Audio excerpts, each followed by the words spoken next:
দেশের আর্থিক খাতে বহুল আলোচিত নাম প্রশান্ত কুমার বা পিকে হালদার। দুর্নীতির অভিযোগে বাংলাদেশে অর্ধশত মামলার এই আসামি বর্তমানে অবস্থান করছেন ভারতে।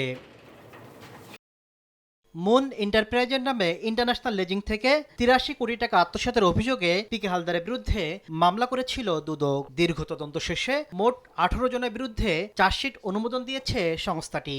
ইন্টারন্যাশনাল লিজিং কোম্পানির নামে অর্থ আত্মসাতের ভিন্ন একটি মামলায় প্রশান্ত কুমার হালদার সহ মোট ১৮ জনের নামে দুর্নীতি দমন কমিশন আরও একটি মামলার চার্জশিট অনুমোদন দিয়েছেন।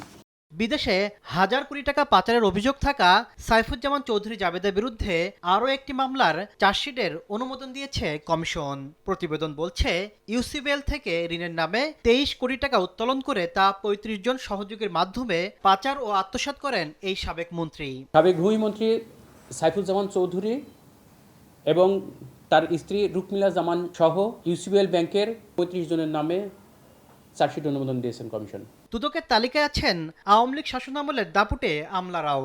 হাজার কোটি টাকা দুর্নীতির অভিযোগে সাবেক বিমান সচিব মহিবুল হকের বিরুদ্ধেও তার স্ত্রীর নামে কেনা ৪,২০,০০,০০০ টাকার বিলাসবহুল ফ্ল্যাট জব্দের আদেশ দিয়েছেন আদালত। আর ঘুষ দুর্নীতি করে অবৈধ সম্পদ অর্জনের অভিযোগে কারিগরি ও মাদ্রাসা শিক্ষা বিভাগের সাবেক সচিব মুন্সি শাহাবুদ্দিন আহমেদের বিরুদ্ধে অনুসন্ধানে নেমেছে দুদক।